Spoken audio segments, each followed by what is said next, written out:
Alors bonjour et bienvenue à cette seconde séance virtuelle d'audition des opinions qui se tient dans le cadre de la consultation publique sur le projet immobilier La Baie.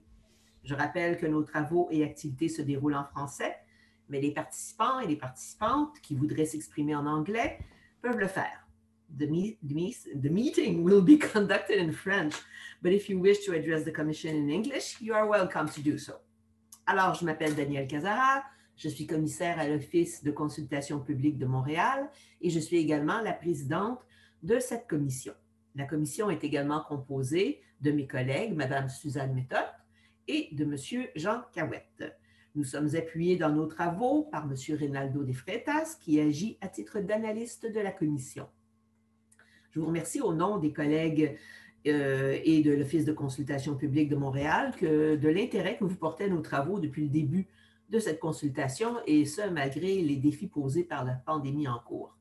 Pour nous conformer aux règles gouvernementales et aux normes sanitaires qui s'appliquent, nous entendrons les interventions aujourd'hui à distance. Un total de 8 citoyens et citoyennes et représentants d'organismes se sont inscrits pour participer à l'une ou à l'autre des 2 séances d'audition de mémoire qui ont été organisées. La commission a également reçu 25 interventions écrites qui ne feront pas l'objet d'une présentation orale. Ces opinions s'ajoutent à celles que nous recueillons grâce aux opinions en ligne. Nous entendrons aujourd'hui 4 intervenants qui se sont inscrits d'avance. Nous leur avons proposé de faire leur intervention soit par téléphone, soit par visioconférence. Il est également possible d'avoir plus d'un porte-parole par intervention au cas où la présentation se fait à plusieurs. Les participants connectés par ordinateur peuvent partager leur écran et ainsi montrer des présentations PowerPoint, des photos, des vidéos.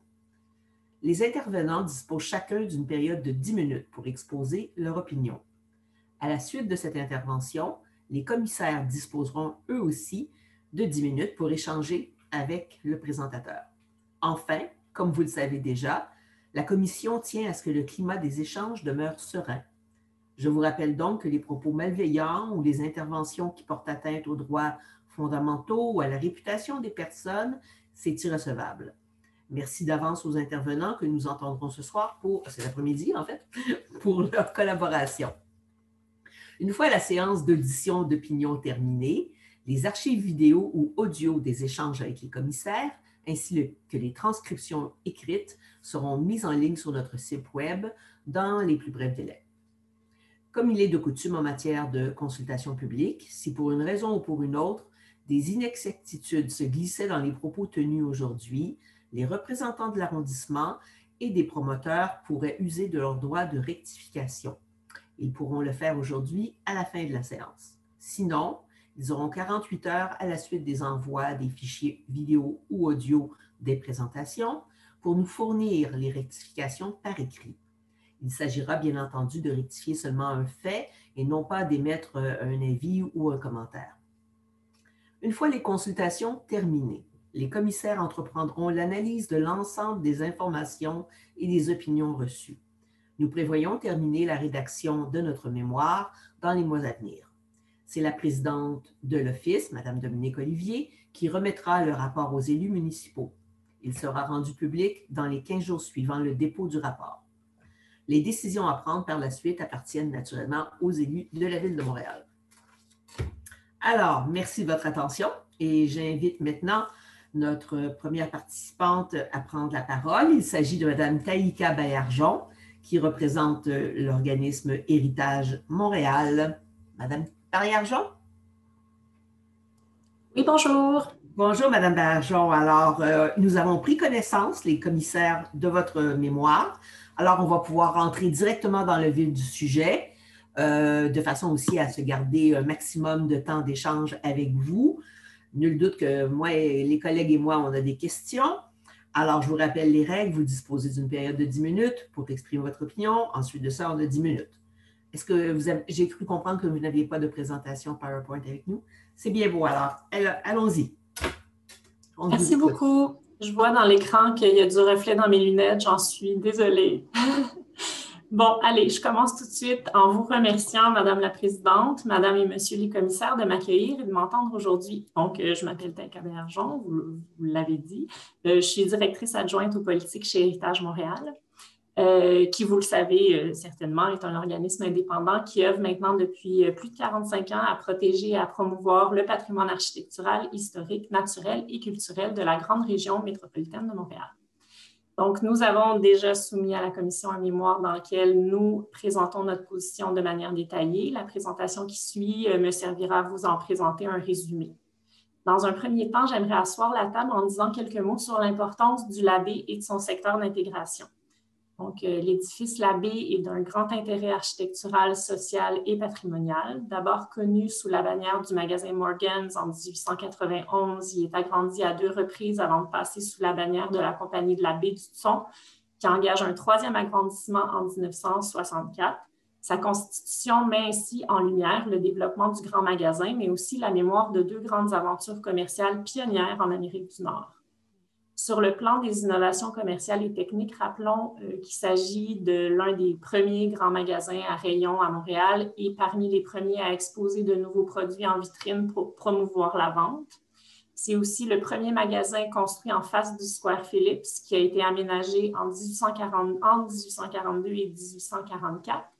Il participe ainsi à un ensemble remarquable qui compte le Square Phillips et les bâtiments qui l'entourent, dont la cathédrale Christ Church, érigée entre 1857 et 1859 et classée par le gouvernement du Québec en 1988 à la demande d'Héritage Montréal.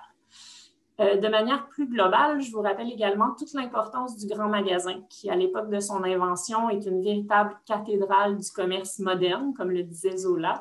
Il participe à modifier les codes vestimentaires, les modes de vie, les modes d'échange et de consommation. À Montréal, les grands magasins à rayons de la rue Sainte-Catherine apparus à partir de 1880 sont également construits par des entrepreneurs visionnaires, grands bâtisseurs de la métropole.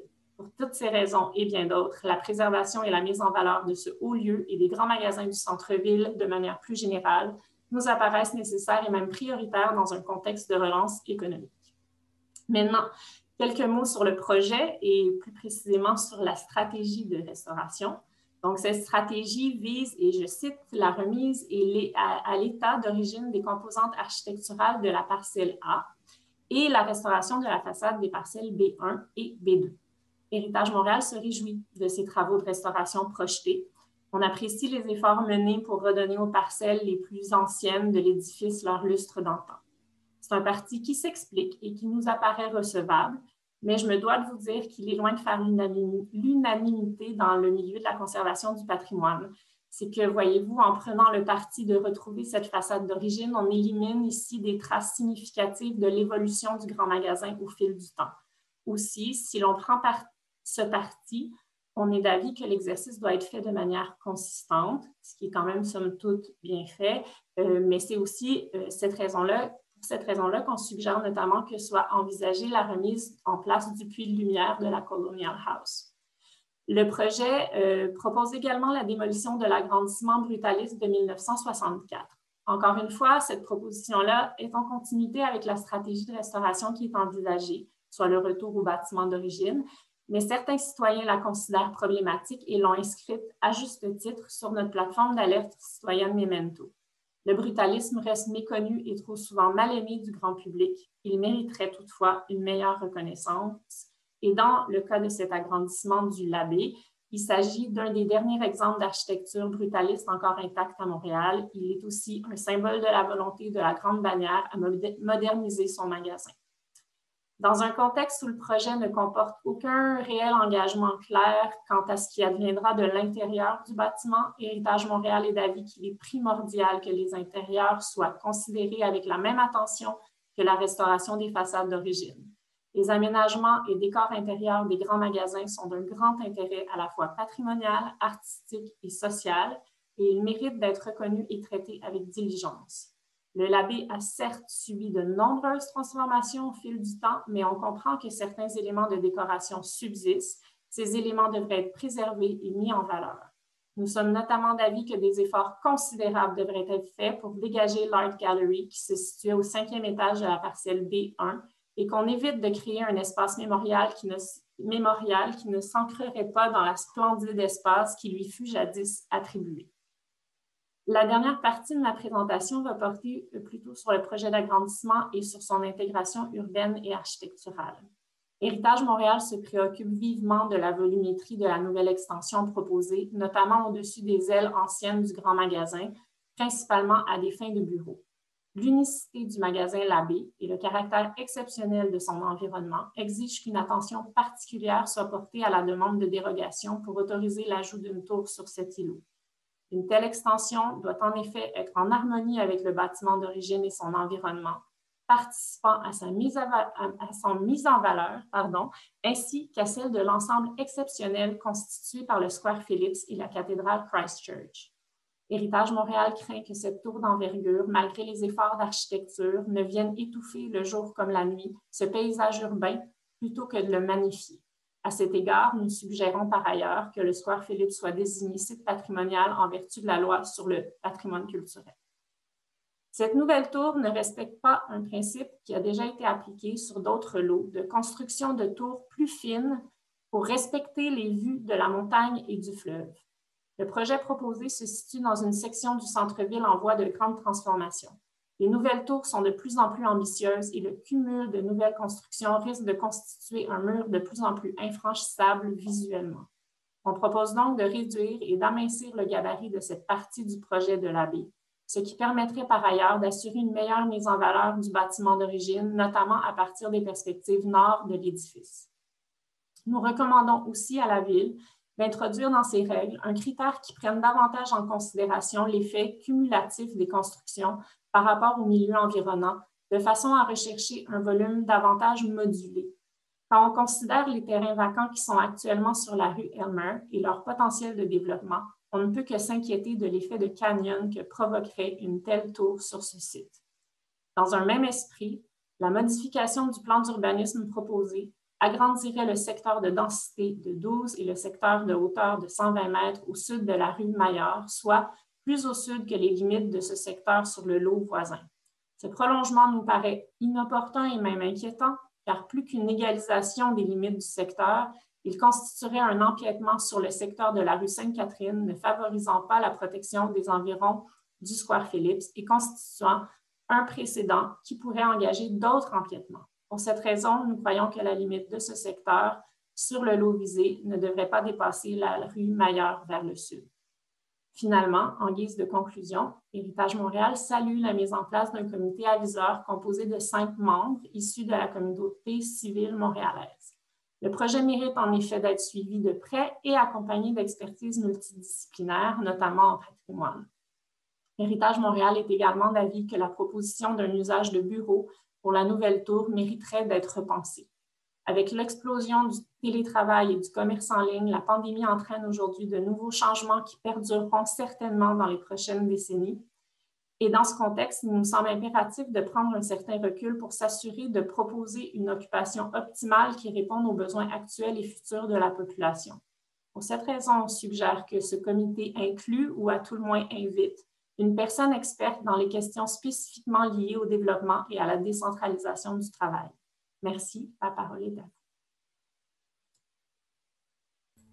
Merci beaucoup, Mme Baillargeon. C'était pile poil dans les temps, en plus. Alors là, on va voir d'avoir du temps pour discuter. D'accord. Vous avez souligné naturellement, et c'est comme le cœur de votre organisme, de votre organisation, l'importance de l'aspect patrimonial. J'aimerais vous amener sur le terrain de deux points particuliers dans les édifices plus anciens, soit le Puits de Lumière et le Muséum. Le Puits de Lumière, d'après, nous avons étudié le dossier comme vous, celui qui est sur le site de la consultation, et le Puits de Lumière me semble être à l'endroit central sur le Colonial House où on voit une espèce de bloc de verre dans les représentations schématiques. Est-ce que vous avez cette même compréhension-là?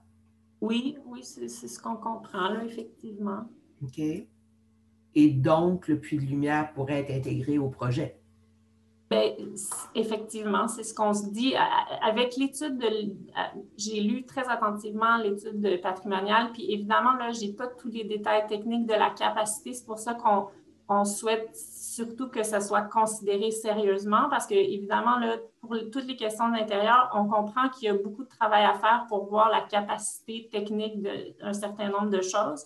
Mais comme il ne semblait pas avoir vraiment une prise de position claire quant à ses intérieurs. Pour nous, c'est vraiment important qu'elle le soit et que le travail suive. Donc, je ne peux pas vous dire si techniquement c'est possible, etc., mais en tout cas, on veut que ce soit sérieusement considéré. La même chose va pour l'Art Gallery. Je pense que c'est à ça aussi que vous vous référiez. Ce qu'on comprend des images, notamment, c'est qu'il y a plusieurs éléments architecturaux qui perdurent. On n'a pas évalué les lieux, on n'a pas eu cette possibilité-là. Donc, évidemment, ça demande aussi une appréciation technique des choses. Mais je lisais dans le commentaire au comité mixte qu'il y avait presque rien, alors que les images nous montrent quand même qu'il reste des éléments. Puis je lisais aussi qu'on proposait de faire un mémorial à l'entrée de la terrasse. Puis honnêtement, c'est une tendance qui est de plus en plus présente de dire, ben on va faire un mémorial, mais enfin, c'est pas nécessairement une mauvaise idée de faire un mémorial. Par contre, il faut que ça remplisse vraiment les raisons d'être d'une telle chose. S'il n'y a pas d'éléments architecturaux, si on fait juste se rappeler de ce qu'il y eut un jour sans qu'il y ait aucun élément, alors qu'on sait qu'il reste des éléments visuels, de décors qui pourraient être accessibles au public, il y a quelque chose qui ne tient pas des règles de l'authenticité et de l'intégrité en patrimoine. Puis c'est pour ça que pour nous, il faut qu'il y ait une étude et il faut qu'il y ait des démarches qui soient faites pour maintenir ces intérieurs, ces éléments qui restent encore.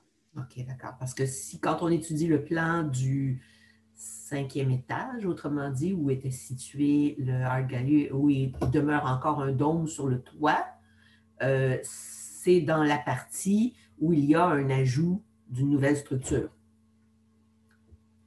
Donc, on ne sait pas ce qui va arriver au restant. D'accord. Exact. OK, on se comprend. Parfait. Je vais finir avec mon côté patrimonial. Vous avez mentionné la partie brutaliste de l'édition de 1964. Et effectivement, c'est un style qui est souvent mal aimé à cause que, en grande partie, ce qu'on entend souvent, c'est que c'est massif et qu'il n'y a pas de lumière qui rentre. Est-ce que les tenants de ce mouvement, quand ils regardent le projet, voudraient qu'il soit intégré à une nouvelle structure ou bien c'est une cause de rejeter le projet? Est-ce que je me comprends? Est-ce qu'il y a une possibilité d'intégration selon les tenants de... Bien, c'est sûr que cette demande-là, elle vient d'une demande citoyenne. On l'a effectivement réfléchi. Je pense que c'est possible de réfléchir à une intégration, effectivement. Il y a différents moyens d'intégrer une structure comme celle-là. Après, je ne sais pas techniquement si elle est capable de supporter une capacité de 120 mètres de hauteur.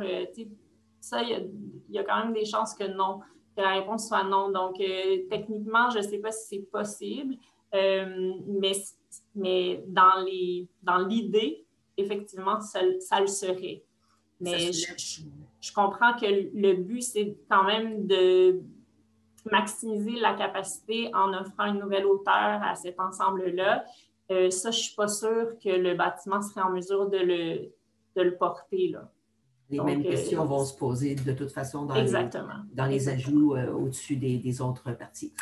Bon, alors, dans mes collègues, qui veut prendre la parole maintenant? Suzanne? Oui, bonjour. Je vous remercie beaucoup pour votre présentation, le temps que vous nous accordez aujourd'hui. Je vais demeurer sur la portion brutaliste, bon, au-delà de son intérêt là, architecturel là, dans l'évolution historique là, de cette tendance. Vous vous questionnez sur la nécessité de démolir cette portion-là dans la perspective de la crise climatique.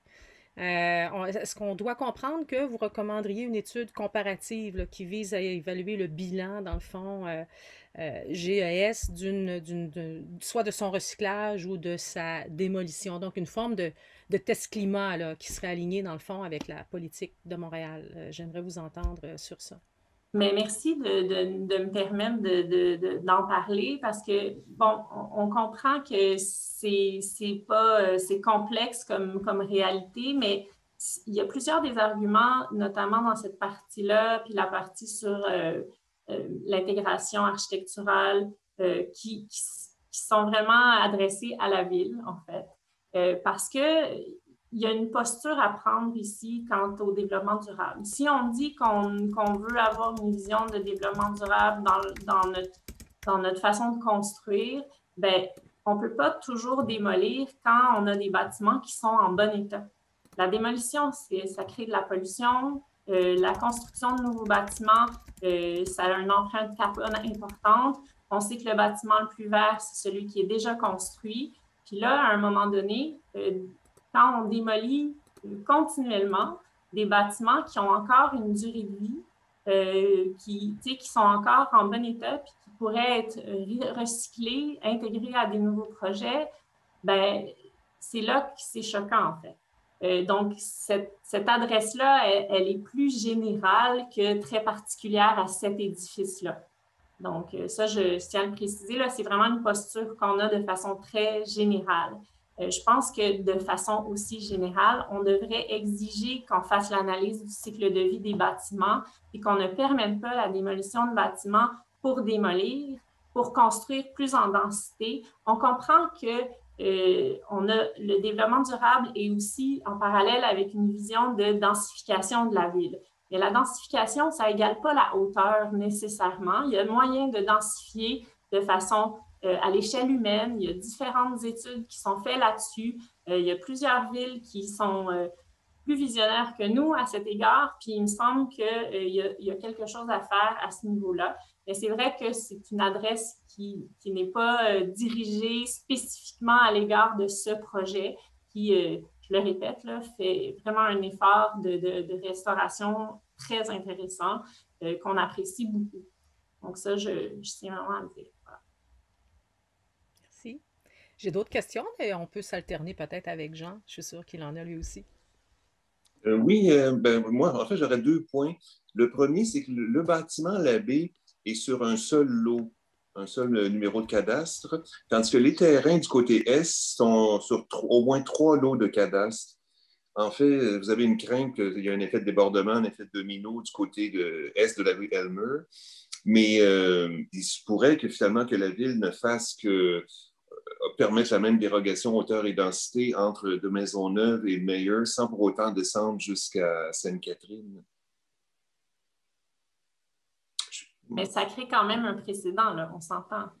Je veux dire, oui, là, c'est pour ce cas-ci, mais si on l'obtient dans ce cas-ci, on pourrait aisément l'obtenir ailleurs. À un moment donné, c'est aussi, en fait, ce qu'on critique aussi à travers ce point-là, c'est le continuel traitement à la pièce des bâtiments. Je pense que dans le mémoire, c'est beaucoup plus développé que dans la présentation que je viens de faire, là.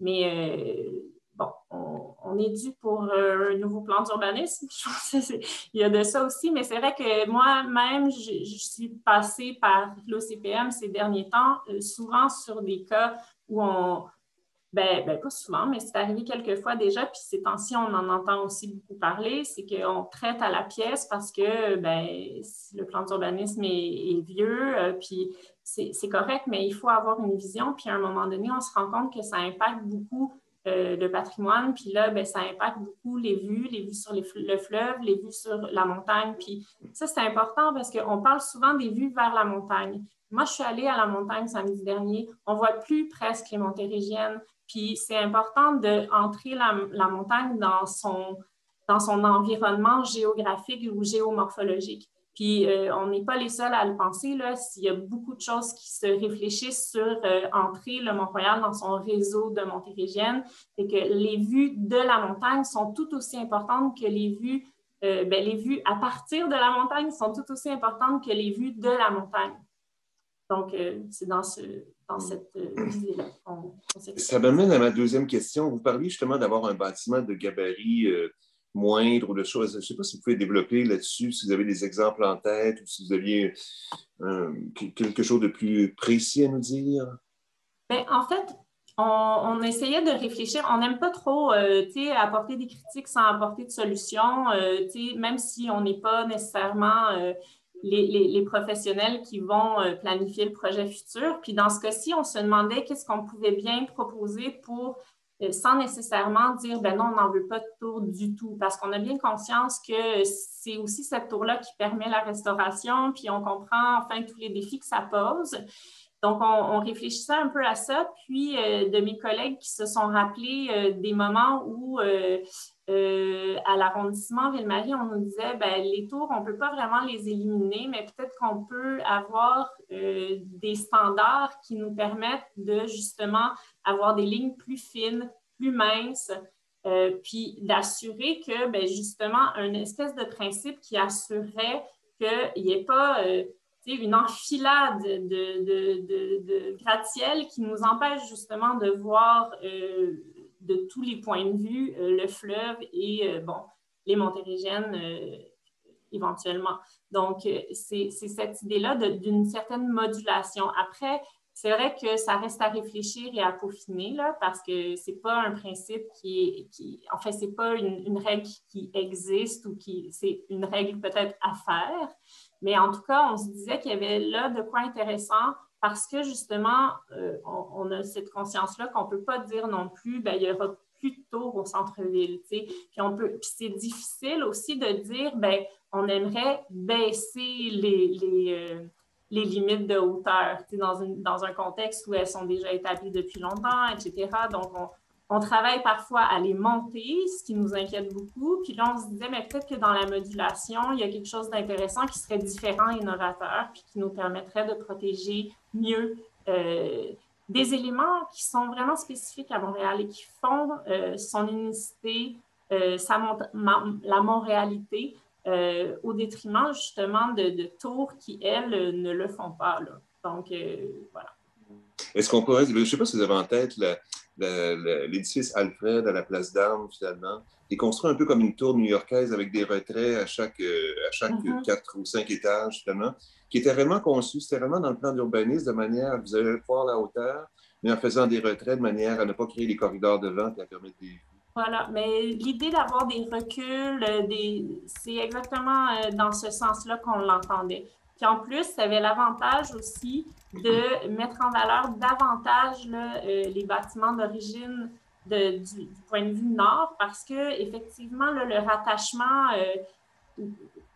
enfin, il y a beaucoup de nos membres qui étaient vraiment choqués par ce rattachement entre le côté plus moderne et le côté plus ancien, parce que ça semblait un peu envelopper puis écraser le patrimoine. Alors, on avait eu ces propositions de dire, ben, peut-être qu'on peut amincir, même à la base, là, pour pouvoir avoir une meilleure perception du bâtiment d'origine. Voilà. Je peux donner suite à cet échange? Alors, Jean, il m'a volé presque tous mes punchs. Alors, je vais poursuivre dans ma question, dans cette question-là sur les gabarits, les lignes plus fines, les ordres de grandeur qu'on pourrait se donner, mais j'aimerais ça faire un lien avec votre résolution qui date de 2013 sur la planification prioritaire du centre-ville. Qu'est-ce que vous proposeriez concrètement? Quel type d'initiative de planification proposeriez-vous pour qu'on sorte de cette étude à la pièce puis qu'on puisse avoir cette approche plus intégrée, plus stratégique qui intégrerait les hauteurs qui ont déjà été discutées, la silhouette de la ville, l'aspect patrimonial? Donc, j'aimerais que vous disiez clairement quel exercice de planification est le plus approprié d'après vous pour qu'on puisse donner suite à votre résolution de 2013. Bien, d'emblée, je pense qu'on est déjà en cours avec le remaniement du plan d'urbanisme. Je pense que cette résolution-là, c'est ça le but, c'est ce plan d'urbanisme qui est vraiment largement en retard. Là. On comprend, il y a toutes sortes de raisons qui l'expliquent, puis c'est certes pas associé nécessairement aux gens au pouvoir actuellement, mais c'est ça la réalité. Et ça, on comprend que c'est un long processus, mais là, ça l'a beaucoup traîné. Puis on se dit, ben voilà, ça c'est vraiment l'ultime, je pense. Après, il y a peut-être moyen aussi de, au lieu de traiter à la pièce, plutôt traiter par secteur. Moi, j'ai beaucoup apprécié les efforts qui avaient été faits là, au niveau du plan local de Ville-Marie sur Shaughnessy Village. Tu sais, vraiment traiter un quartier au lieu de traiter un bâtiment comme ça. Je pense que ça, c'est une autre des manières qui peut fonctionner en attendant justement ou un jour peut-être que le nouveau plan d'urbanisme sera également désuet. Donc, en tout cas, je pense que cette manière-là, on assure en tout cas une meilleure intégration parce que quand on traite à la pièce, bien, il y a toujours le potentiel de donner un bras à quelqu'un, puis que quelqu'un d'autre d'un autre côté le veut. Puis c'est là aussi où ça pose problème. Puis on voit que les fonctionnaires, après, se trouvent pieds et poings liés. Ils semblent qu'ils sont obligés de répondre aux demandes, puis tout ça, puis ça crée des soucis. Puis bon, pour nous, il faut que la ville soit toujours protégée, en fait, de ça. Il y a plein de gens bienveillants, il y a plein de grands bâtisseurs actuels. On a parlé des grands bâtisseurs du passé. Je pense que Montréal a plein de grands bâtisseurs d'aujourd'hui, puis il ne faut pas les empêcher de construire nécessairement, mais il faut que les outils puissent intégrer ce nouveau bâti à des secteurs entiers, puis pas juste les traiter à la pièce. C'est vraiment ça. Je sais, c'est probablement pas assez, mais enfin, c'est un début. Ah, c'est déjà un bon élément de réponse. En tout cas, on ne peut pas vous accuser de manquer de suite dans les idées et de ne pas être persistant parce que, bon, on peut constater en annexe, vous avez annexé des résolutions qui datent depuis 2013 sur la protection du 1000 carrés, préservation, mise en valeur des panoramas publics. Donc, vous en avez parlé aujourd'hui, le développement de Montréal et justement exercice de planification. Donc, en annexant ces résolutions-là à votre mémoire pour le projet, à l'examen aujourd'hui, est-ce qu'on comprend que ce sont tout autant de recommandations que vous maintenez dans ce cadre? Absolument. Très bien, je vous remercie. Alors, nous allons les considérer comme telles. Il ne me reste plus rien qu'à vous remercier, Mme Bergeon. Moi qui vous remercie. Je crois que nous avons épuisé toutes nos questions et la prochaine intervenante attend en coulisses. Alors, merci beaucoup de votre passage. Merci beaucoup. Merci. Au revoir. Au revoir. Merci beaucoup, Mme Bergeon. Alors, donc, maintenant, notre prochaine présentation, c'est une citoyenne, Mme Laurie Neal, ou Néal, je ne sais pas si je le dis correctement. Bonjour, madame. Bonjour, madame. Ça va bien? Oui, ça va bien, merci. Et je vous remercie aussi pour la chance de dire quelque chose. D'accord. Nous avons pris connaissance avant de passer dans le vif du sujet. Est-ce que vous avez une présentation vidéo ou quelque chose à nous partager? Non, j'ai quelque chose d'écrit. D'accord. Alors, on vous écoute. Oui, je vais le présenter en anglais parce que, quoique je parle français, j'habite depuis 30 ans aux Pays-Bas et j'ai la tendance, quand je suis nerveuse, de mélanger le français et le néerlandais et ça ne serait pas beau. Pas de problème. D'accord? On vous écoute. OK. I want today to plead emphatically to not allow the deviation of zoning height that is being requested for the building on this project. I want to ask the Commission, and I hope this Commission has actual power to affect what seems to already have been a taken decision by the Urban Planning Department of the City of Montreal. I want to ask the Commission takes a broader view of the site that has been evidenced to me during the question and answer session of the 28th of April last, which I listened to a recording of. I will argue that the city's planning forefathers had true foresight in keeping the height limitation of 65 meters on this wider site that needs to be taken into account. I will ask for a broader context to be looked at for what the Hudson's Bay Company is proposing, and I would also like to question some of the assumptions which their project promoter and architect are trying to sell the City of Montreal to convince them to accept this potential aberration of Montreal's urban fabric. I grew up in St. Lambert on Montreal's South Shore. I grew up gazing across the futuristic and pretty funky buildings of the Expo 67 site, which put Montreal on the modern world map as his city of interest. Beyond pavilion tops, I could see the graceful profile of Mount Royal and a few iconic skyscrapers which radiated quality and design against the city's namesake, the mountain. As soon as I was able, I had my life in the city, attending Cégep at Marianopolis and then at Jean de Brébeuf, and afterwards studying architecture at McGill University in the mid-70s. It was a time when heritage buildings were being bulldozed and destroyed by arson with impunity, and the Save Montreal and later Heritage Montreal groups were born. I see Phyllis Lambert is here listening, and I appreciate that. In the mid-80s, I traveled through Europe and Asia studying older and newer cities and their architecture and urban spaces. I continued my education with a master's at the Bartlett of University College London, studying space syntax, a theory and methodology of analyzing our urban fabric and how it affects people on social, interaction, and psychological levels, studying how our urban structures influence people to use the spaces around them in certain ways and how this affects how they feel when they do so. I later moved to Europe, to Brussels and mostly The Hague, where for the last 2 decades, I have been working in the field of cultural heritage and promoting its values and benefits and protecting it from the many threats that are there forever, putting it at risk. I am on the Advisory Council of Europa Nostra, Europe's preeminent cultural heritage NGO, the voice of civil society working to safeguard this soul of Europe. I'm on the jury of their 7 Most Endangered program to try and save some of Europe's most threatened heritage. This case of l'Abbaye evokes a cri de coeur in me. It makes me despair and it makes me angry. I applaud you, the Commission, and you, the commissioners, in trying to hear the many voices, trying their best to save and protect their city.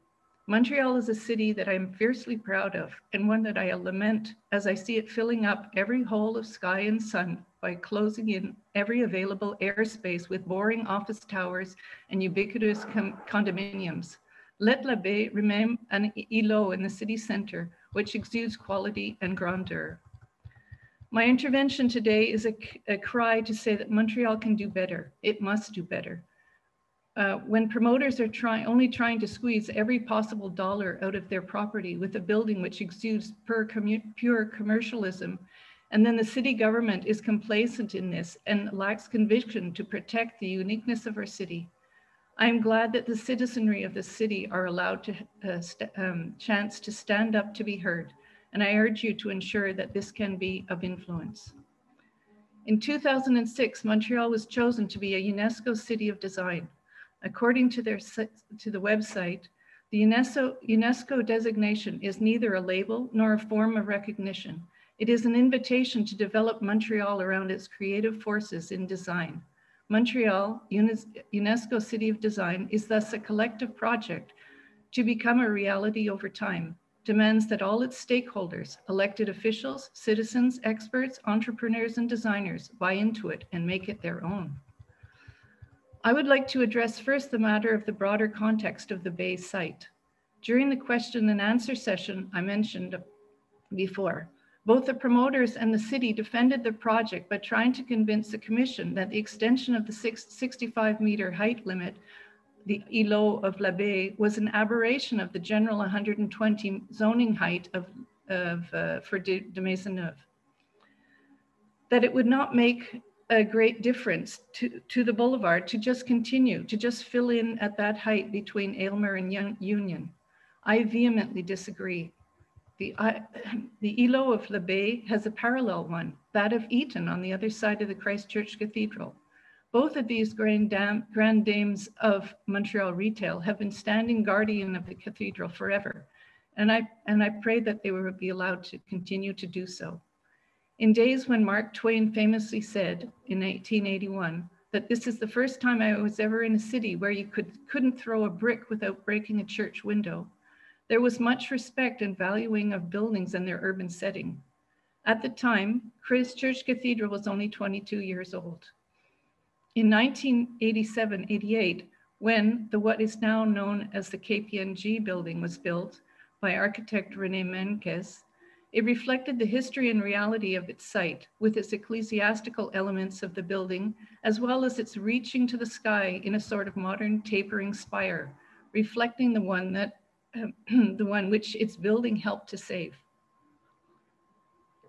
This whole project was one of giving back. The cathedral was renovated and saved. A hidden away urban oasis was created at the back of the church, and the whole makes a graceful and generous ensemble. The shopping floors below ground are accessed by the most discreet entrance pavilions. I've always called the KPMG Tower the Batman building, as if it benevolently keeps a watchful eye on downtown. Allowing for the HBC Tower to be built to such a height will irreparably destroy this balance. The proposed tower will take away from the grandeur of the KPMG building by being too close and too high. An unwanted neighbor who stands too close and within one's personal space. This project is a concern for the wider urban site which spans from Aylmer to McGill College, not just this island block of L'Abbaye. Yes, the piling up of allowable floor space, sorry. Sorry,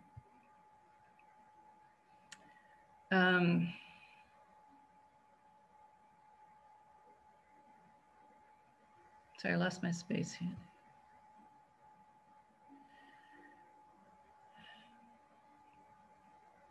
The piling up of allowable floor space on the north side of the site keeps the buildings low, facing St. Catherine and Philip Square, but that is assuming that these are the only areas needing protection. One of the unique things about Montreal downtown was always the sense of space, the view of the skies and mountain, the sense of nature and of fresh air and stretch room along the streets and boulevards. The wealth of churches and mansions and the grounds which surrounded them would create intervals between the blocks, which were built up to the sidewalk, creating a visual and visceral experience of expansion and contraction, like a string of beads, while progressing downtown, almost any main artery to the city. This is quickly disappearing. Back to the Bay proposal. I am not as impressed with the new building design. Heritage protection is not just about preserving old buildings and sites. It is also making sure that what we build today is of excellent design with consideration for its setting.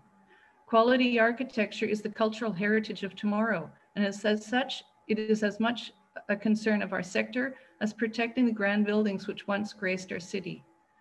The Bay is such a grand dame of downtown. The facade shown on the proposal illustration looks like a paper-thin theater set. The new building will overpower the Christ Church Cathedral beside it. The crude setbacks as the mass rises to meet Maisonneuve Boulevard offer little solace. This is not architecture worthy of Montreal. This is a developer building. It is filling every possible limit of zoning allowances and then greedily demanding more and a relaxation of the existing well thought out rules and limits. I would also like to respond to a few things that the urbanist Mr. Fahey said at the end of the April question and answer session. He's asserting that we should be grateful that the HBC is going to go and renovate their building. I would like to assert that this should have been done decades ago. Of course, HBC will pay for the renovation. That is what property ownership is about, and we should not be asked to feel grateful for this. Why did they not do so when there was such a prestige project completed next door in the 80s? Think of what it would have done to the east end of St. Catherine leading to Place des Arts for all these decades. Why has Montreal had to endure this neglect all of this time? European studies have shown that the proximity of history and heritage to a building project, a commercial project, leads to higher demand and desirability to live and work there. It increases the value of the building in question. The Bay is already a commercial project that would be successful. It does not need that huge tower behind it. I would like to also point out that the Hudson's Bay Company made an unsuccessful foray into the Netherlands between 2016 and 2019. It took over 15 prime location stores in one of the Netherlands' Netherlands' most famous and loved department stores, V&D, which had gone bankrupt. The Bay's marketing strategy didn't fit the already oversaturated field in the Netherlands, and they pulled out. However, what is concern to us today is that the Hudson's Bay stores were all very carefully and sensitively renovated in these Dutch cities, and the company did not have to build skyscrapers on top of or behind them to make it a go at opening the stores. They would not have been allowed to in any case, but this is to say this overly tall building proposal for along de Maisonneuve should not be held over Montreal's head as a condition for the project to go ahead. I applaud the proposal to renovate and refresh the original store, but this should have been the normal state of affairs. Mr. Fahey's offhand mention that the City of Calgary pays developers to renovate heritage buildings is not relevant. This Bay store in downtown Montreal is a jewel in HBC's treasure chest, and it has been insulting the city that they have let it go so long in the current worn out state that it has been in the last years. To me, this proposal smacks of the rich uncle throwing a few crumbs to his neglected niece and then demand that she be grateful for them. What is HBC giving back to Montreal in the way that the Cathedral Project gave back to the city? The idea that we can look into the office building windows and watch the dynamic workers in front of their screens is ridiculous. The outside terraces of the crude setbacks will be unusable for most of the year, either because of the cold or the searing sun. The few trees overhanging the top of the original buildings in the illustrations look like an unruly haircut. Why not design a beautiful winter garden, botanical gardens, glass and iron style, overlooking Phillips Square? That would be a usable gift to the city. I would also like to say something relevant to the current provincial politics of preserving the unique qualities of Quebec culture. This cannot just be done by protecting the French Quebec language. The uniqueness of Quebec culture stems from the dynamism of Montreal, and this is reflected in the beauty and the vitality of the city.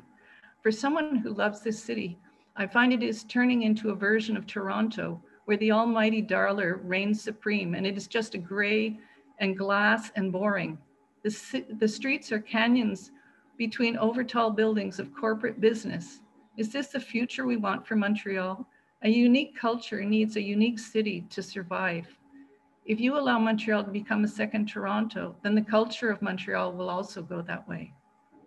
Last week when I crossed the Victoria Bridge to come into the city, this is my favorite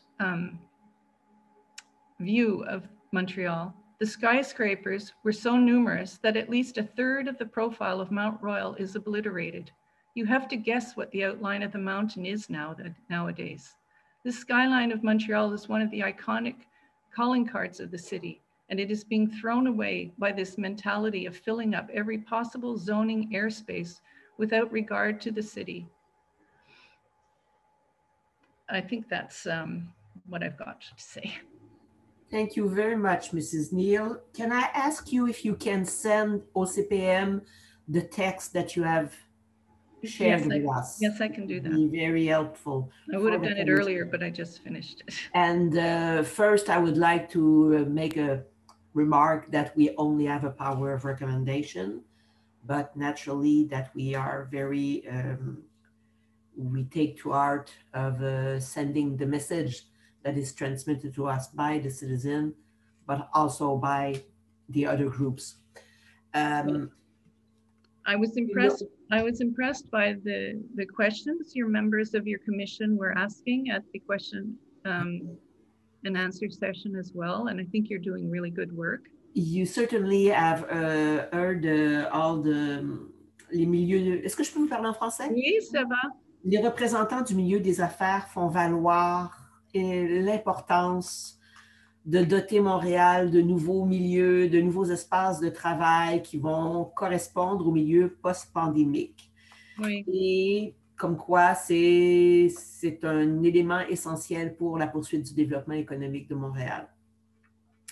D'un autre côté, on sait aussi que la baie, dans certaines autres villes, n'ont pas eu à cœur de maintenir leurs établissements, de ne pas les rénover. Non plus. Donc, on voit le lien qu'il y a, c'est une évidence. Qu'est-ce que vous répondez à cette proposition et à ce lien qu'il y a à faire entre préservation du patrimoine et développement des espaces nécessaires au développement économique? Bon, si je regarde qu'est-ce qui se passe aux Pays-Bas, ça fait des années qu'ils encouragent le télétravail. Ce qui pensent qu'il va se passer, c'est qu'il y aura un mélange des gens qui viendraient au bureau, disons 2-3 jours par semaine, et le reste du temps, ils vont travailler chez eux. Ça veut faire que aussi, il y aura moins un besoin de bâtir énormément de bâtiments parce que soudainement, il y a des gens qui peuvent partager les espaces. Souvent, dans les bâtiments, les gens n'ont pas leur bureau personnel. Ils ont comme un casier où ils mettent leurs choses personnelles et ils vont travailler dans les espaces qui sont libres ce jour-là.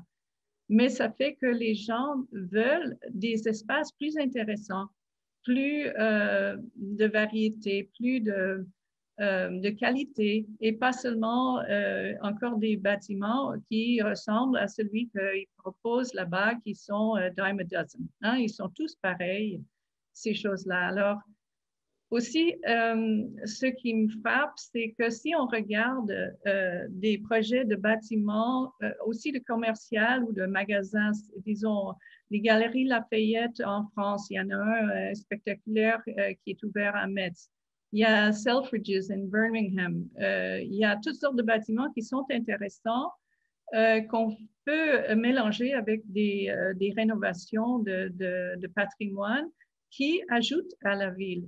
Les proposants disent, oui, on va mettre ici et là une sculpture. Mais bon, c'est rien, c'est comme une boucle d'oreille. On peut se rappeler que l'architecture est aussi une forme d'art. Et le design spectaculaire peut attirer les gens comme les amants. Les gens aiment ça, être dans les espaces créatifs, de patrimoine, de toutes sortes de choses comme ça. Alors, je trouve, oui, les gens veulent retourner dans la ville, mais aussi dans ce temps avec le climat, le changement de climat, il faut réduire le commuting, le voyage au centre. Si les gens peuvent venir au travail la moitié du temps et le reste, ils restent chez eux, ça veut dire les embouteillages seraient aussi mis à la moitié. Il y aurait seulement la moitié des gens qui rentrent dans la ville. Et aux Pays-Bas, il y a un surplus énorme de bâtiments de bureaux. En fait, il y a plusieurs années, il y avait une exposition au Biennale de Venezia d'architecture des Pays-Bas et c'était disons une chose visuelle pour montrer combien de bureaux vides qu'il y a aux Pays-Bas. Et ils ont commencé un programme, ils appelaient ça herbestemming, ça veut dire le réutilisation des bâtiments avec une autre fonction. Et tout partout dans le pays, les bâtiments de bureaux qui étaient vides sont transformés en condominiums. Alors, ça garde la structure originale du fabrique urbaine, mais ça donne des nouvelles fonctions à ces bâtiments-là. Alors, je crois que ceux qui disent, les promoteurs, que oui, on a besoin de ces bureaux, c'est pas juste. Ou bien, faites-les pour que ça va attirer les gens d'une façon qui veulent être là, que ça soit pas une autre dans une série de trentaine de bureaux d'espace de bureau, tous ensemble. Merci. Est-ce que mes collègues ont des questions? Oui. Madame Neal, je vous remercie infiniment pour être là aujourd'hui et visiblement, vous avez accordé beaucoup de temps à cette consultation. C'est très bien documenté. Oui, votre document va nous être évidemment utile comme Daniel le dit, on n'a pas de pouvoir. Notre pouvoir en est un de recommandation et de faire écho aux voix que vous apportez. J'aimerais vous entendre sur l'expérience néerlandaise. Vous avez parlé de bâtiments, je ne suis pas sûre d'avoir bien saisi, qui ont été achetés, puis finalement, on fait banqueroute, on les avait transformés. Je ne suis pas sûre d'avoir bien saisi cette partie-là de votre présentation. Est-ce que vous parlez des magasins? Oui, les oui. magasins, oui. Bon, ce qui s'est passé, disons, aux Pays-Bas, il y a certaines chaînes de magasins et ils ont des niveaux différents, disons, de prix. Et celui qui était le plus populaire, le V&D, c'est allé it was bankrupt. Ils n'ont pas adapté aux nouveautés du online shopping et les choses comme ça. Et bon, finalement, ils ne pouvaient plus. C'était aussi une ancienne entreprise de famille et je crois que la famille avait plus envie de le faire. Alors, il y avait des grands magasins au centre de toutes les villes et le HBC, le Hudson Bay Company, a acheté une quinzaine dans les plus importantes villes du pays pour ouvrir des magasins. Bon, ils ont bien fait, ils ont fait des rénovations spectaculaires, je dois dire, c'est incroyable ce qu'ils ont fait. Ces bâtiments aussi étaient un peu fatigués, disons, et ils ont rénové ces choses-là et pour une raison ou une autre que je ne comprends pas exactement, ils n'ont pas pu trouver leur trou dans la culture de commerce aux Pays-Bas et ils ont, après 3 années, décidé de se retirer, ce qui a surpris beaucoup de gens. Mais quand même, c'est ça qu'ils ont fait. Mais le point que je voulais faire, c'est que pour que ces gens-là disent, oui, on vous fait un grand service de rénover leur bâtiment, je trouve ça incroyable. C'est comme si on habite dans un banlieue et tous les magasins, les maisons sont bien entretenues, puis il y a une qui tombe en morceaux. Bon, c'est normal que les gens entretiennent leur bâtiment. Et pour eux, pour dire, oui, on vous donne un grand service de rénover le bâtiment qui aurait dû être rénové il y a 20 ans, je trouve ça un peu fort quand même. Et aussi, pour dire, ils ont décidé d'ouvrir ces magasins aux Pays-Bas seulement en savant que s'ils font un bâtiment attirant, les gens veulent venir. Et ce n'est pas nécessaire de bâtir un grand bâtiment de bureau pour payer ça. Merci. Jean, j'aimerais savoir si tu as une question pour Mme Neal. Oui. Si je ne me trompe pas, aux Pays-Bas, il y a vraiment un dynamisme architectural important. On voit souvent des réalisations assez uniques et spectaculaires dans des magazines ou spécialisés. Oui. En fait, quand vous me comparez aux Pays-Bas, vous placez la barre haute un peu, hein, ce qui n'est peut-être pas mauvais. Pardon, Well, non, j'ai compris, mais le son n'était pas bon. Non, ce que je veux dire, c'est que la barre est haute pour nous en création au Québec, en création architecturale, si on se compare avec, comme je le dis, le dynamisme architectural des Pays-Bas, finalement. Je ne sais pas ce que vous en pensez en général de la création ici. Vous avez mentionné l'UNESCO, le titre de ville du design en 2006 par la ville de Montréal, mais comment nous comparez-vous par rapport à la création aux Pays-Bas en général? Disons, si je parle de Montréal, disons au centre-ville, il y a beaucoup de très bons bâtiments. Il y a des bâtiments où on met beaucoup de pensée, de design, de matériaux de qualité et aussi les tours. Il y a PVM naturellement, mais il y a aussi le bâtiment qui a été fait par Peterson, je crois, sur Stanley et René Lévesque. Et il y a des choses qui ont des pensées.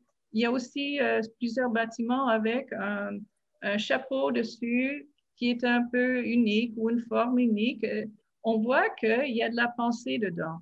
Mais je trouve, je suis à Montréal depuis les 6 dernières années. Je fais un bac en beaux-arts à Concordia. Alors, je passe souvent sur René Lévesque. Je dois dire, je n'ai pas encore vu ceux qui ont fait plutôt les condos direction Atwater, mais disons entre Guy et Peel, je trouve que les bâtiments n'ont pas cette qualité que j'attends voir de Montréal. C'est pas que, je crois que c'est les expectations des gens. Ils donnent une grande valeur à l'architecture, au design.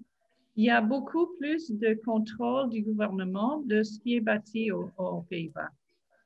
Ils ont des règlements de protection pour le patrimoine très forts. Mais aussi, il y a comme la culture d'apprécier l'architecture. Souvent, je ne sais pas si c'est encore le cas, mais quand je suis arrivée là, je crois qu'ici, 80% des bâtiments ont été contrôlés et décidés par les promoteurs privés et 20%, il y avait un certain contrôle du gouvernement. Et aux Pays-Bas, c'était l'inverse. Alors aussi pour le bâtiment des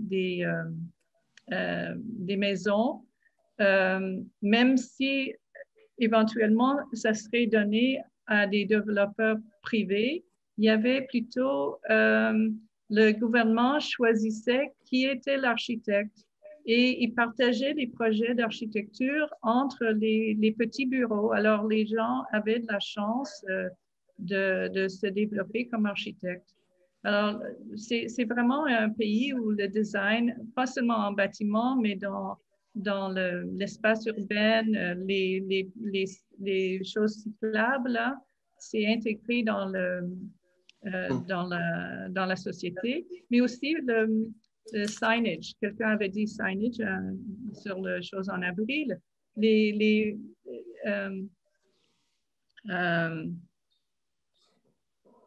panneaux qui donnent des directions et tout ça. La signalisation. Ouais. Oui, c'est ça.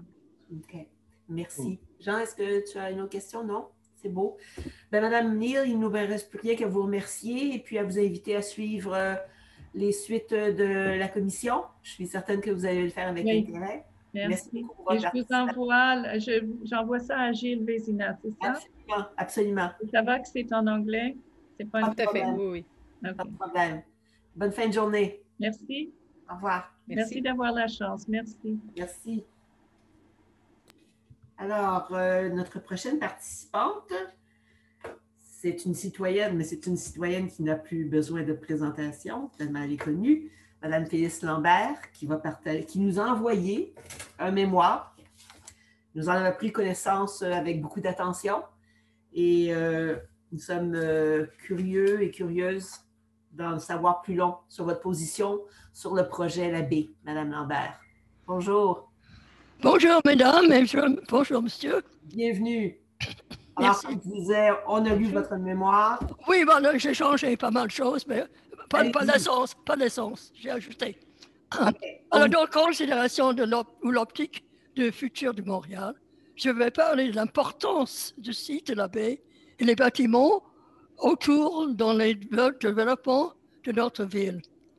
Et il faut voir le projet dans un contexte global beaucoup plus large. C'est mon grand vœu que nous arrêtons de dégrader cette ville d'une qualité immense qui est tellement ignorée, cette qualité. La proposition de l'agrandissement de la baie intervient dans les centres majeurs d'une centre-ville de Montréal, centre commercial qui s'est développé autour du square au milieu de... C'était pas tellement ça à la fin du 19e, parce qu'avant c'était résidentiel. Le square Philippe s'établit en 1840, fut le premier des places publiques établies dans la ville agrandie, dans la ville, comme on le disait, le Uptown. Image un numéro 1, s'il vous plaît. les antécédents du square. Ah, voilà. C'est juste à gauche, c'est un peu difficile à voir. C'est tout à fait à gauche, vous voyez quelque chose de rose. J'aurais dû mettre quelque chose autour. Mais en tous les cas, ça va du haut de la planche jusqu'en bas presque. Alors, c'est-à-dire de la montagne jusqu'à la rivière. Alors, c'est étonnant. Je veux dire, peut-être un autre qui arrive vaguement, mais qui n'a jamais eu une forme urbaine intéressante. Alors, l'antécédent, c'était Joseph Frobisher, qui était un des fondateurs de la compagnie Nord-Ouest. Et la chose avec Montréal, qui est tellement fantastique, c'est qu'on rencontre tout le temps les grands acteurs de notre époque. C'est formidable. Tout ça s'entremêle. L'un des fondateurs de la compagnie assemblé, et il a assemblé tout ça en 1792. Cette carte était de 1815. Cette propriété, qui est en forme de Z allongée, de 40 arpents de long et varie entre 1 et 2 arpents de largeur, englobait le grand axe de nord-sud, ce que je viens de dire, montagne et rivière. En même temps, elle est le seuil charnière entre les anciens faubourgs anglo-protestants et de Saint-Laurent, anglo-protestants et de Saint-Laurent français catholique. Ce qui se manifeste par la planification du domaine, ce qui était vu quand le grand l'anglais Thomas Phillips, arpenteur, architecte, homme d'affaires, on devient le propriétaire en 1899. 1899.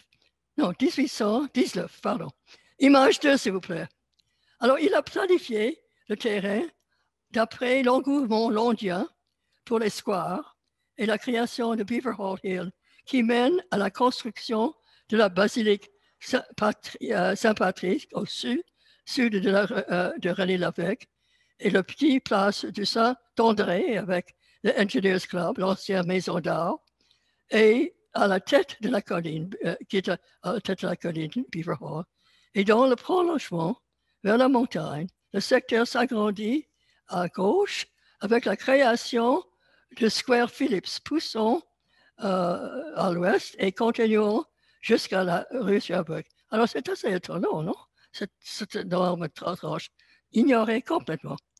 Le Square Phillips fut au centre de tout nouveau quartier de Montréal, pôle névralgique dans la marche nord des institutions et des commerces de la vieille ville. Au fil des ans, le Square Phillips fut entouré par des édifices les plus distingués de Montréal, commençant avec le Christ Church Cathedral de 1859 en face, qui a remplacé l'église brûlée dans le Vieux-Montréal, en face du coin nord-ouest du Square Philippe.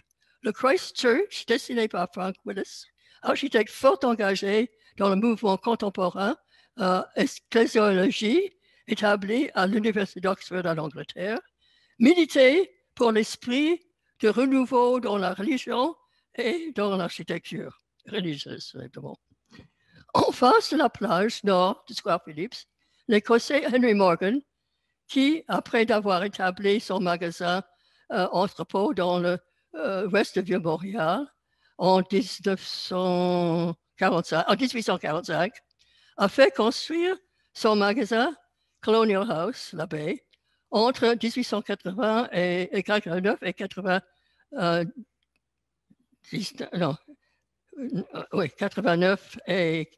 91, voilà. Son architecte, le bostonien John Pierce Hill, était l'auteur d'une quinzaine de bâtiments datant des 3 ans qu'il a passé à Montréal avant d'avoir entrepris le Colonial House, pour lequel il adopta le style roman richardsonian introduit à Montréal 2 ans plus tôt avec le gare Windsor. Tout à fait original dans son genre, l'édifice imposant et en pierre rouge épouse la forme de la ville montréalaise et des couvents à 3 pavillons, définis ici par un léger avancement, portant la marque richardsonienne avec une très grande fenêtre à tête cintrée et au dernier étage, une série de petites ouvertures. Et évidemment, sa couleur. Les façades, pareil, sont importantes. La pierre est d'une épaisseur en base de 3 pieds. 6 en face de Christchurch, sur la plage ouest de Square Phillips, la maison Burkes de 1814 fait aussi partie de ce mouvement de commerçants vers le secteur, devenu depuis un demi-siècle un secteur résidentiel fortuné. Henry Burkes, Canadien de première génération et à la tête de cette compagnie de joailliers, engage les services de l'architecte Edward Maxwell, pour qui la maison Burkes était sa première édifice commercial. Intéressant et évidemment très reconnu. Ces coins arrondis, ces grandes baies vitrées couronnées de têtes de voûte et les textures rugueuses de sa pierre sont aussi de l'école H.H. Richardson, dont le puissant style roman était bien connu de Maxwell, qui avait travaillé pour les successeurs de Richardson à Boston. La Colonial House et la maison Burkes ont tous deux été agrandis. La maison Burkes s'est étendue dans une même langage tout le long de la plage ouest de Square Phillips avant 1930. Et dernièrement, un ajout discret fut ajouté avec la rénovation et transformation en hôtel de grand luxe. Quant à la Colonial House, elle s'est retrouvée avec un ajout à Braque-la-Brande du côté est en 1902 et affublée d'ailes de 7 étages du côté ouest en 1923, ajouté à la face nord du magasin Henry Morgan, qui s'appelait comme ça. Ainsi commence la dégradation de l'édifice. La partie ouest, qui longe la rue Union, a été dessinée par les architectes de renom Barrett et Blackadder, faisant presque 2 fois la hauteur, c'est-à-dire le bâtiment, et 2 fois la longueur du magasin d'origine. Cette addition est complètement disproportionnée. Elle a noté qu'un an plus tôt, les mêmes architectes furent responsables du Canada Cement Building, un étonnant building dont on ne parle jamais, construit sur la plage sud du Square Phillips à l'opposé de la baie. Voué à des bureaux d'affaires, le bâtiment est un élégant exemplaire du style beaux-arts de l'époque. Alors ça, c'est un point important. Comparez les 2 édifices dessinés par les mêmes architectes et vous arrivez à la conclusion que la différence tient au client.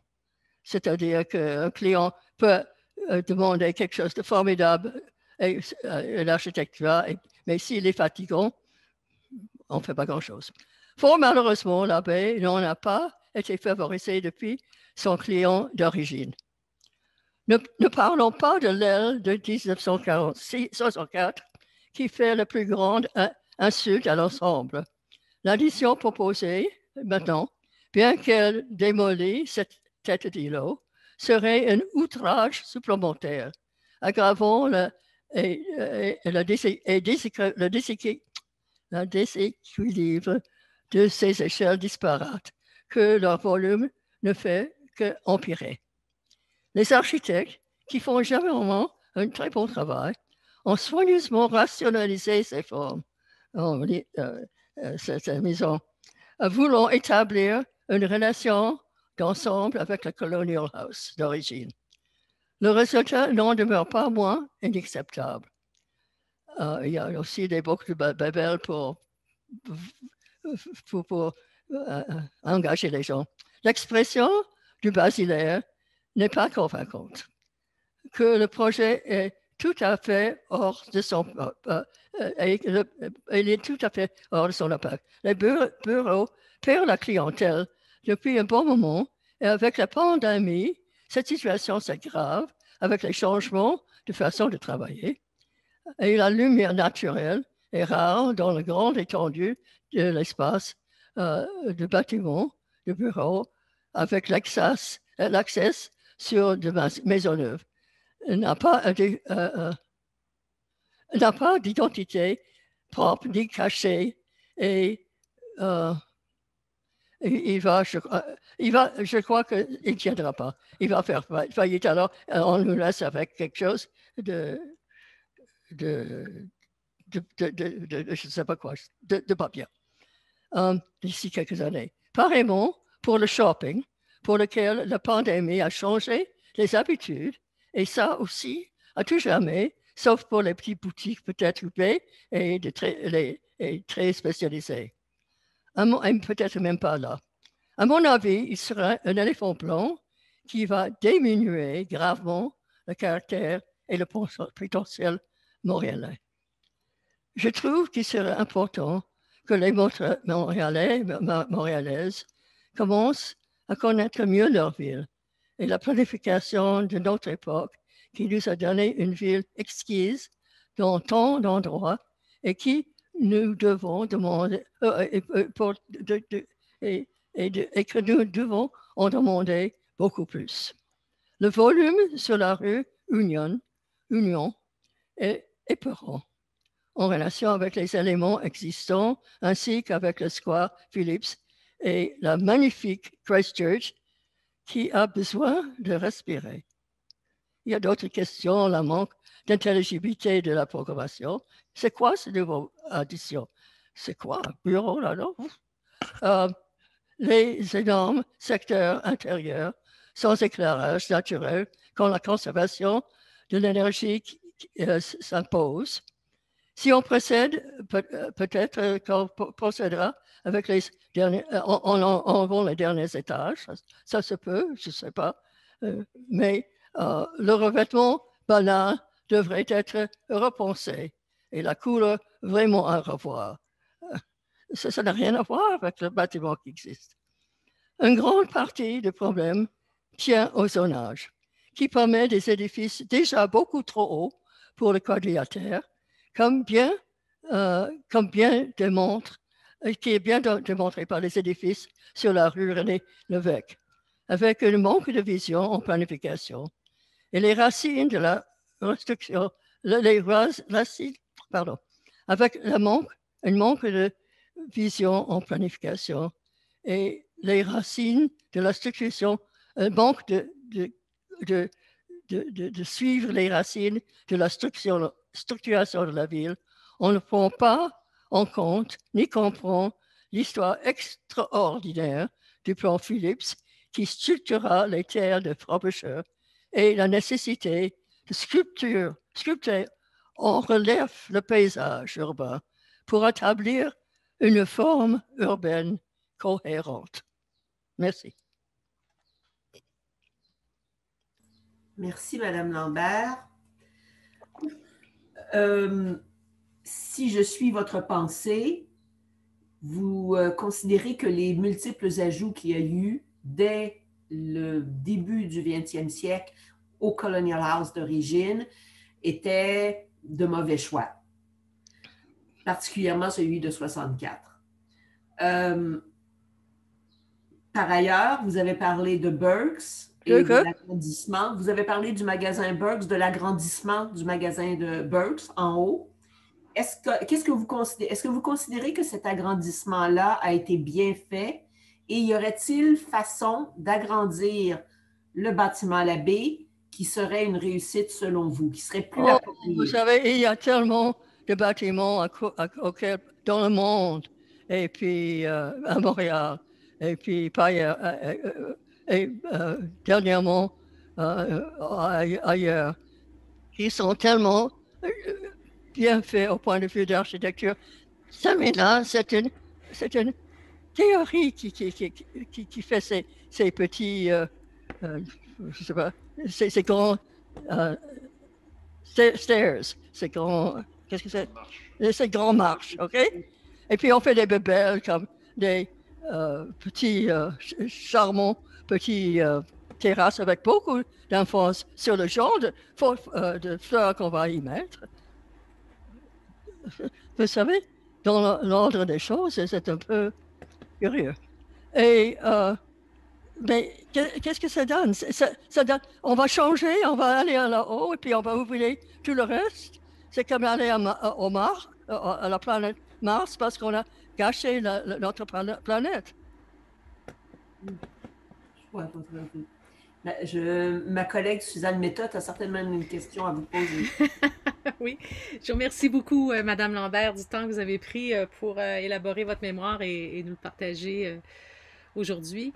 Bon, vous affirmez d'entrée de jeu dans votre mémoire qu'il faut voir le projet dans un contexte plus global que ce qui fut présenté. Vous illustrez d'ailleurs le contexte qui décrit l'histoire du plan Phillips, Frobisher, ses terres, les différentes composantes, leur évolution dans le temps. Et vous concluez en soulignant que le problème tient en grande partie au zonage, bon, qui est beaucoup trop haut pour le quadrilatère, sans compter la dérogation demandée, et le manque de vision en planification urbaine qui ne prend pas en compte ni comprend l'histoire aussi du plan Phillips. Que proposeriez-vous, en fait, pour donner suite à votre conclusion? Qu'est-ce qui permettrait... À mon conclusion, il faut...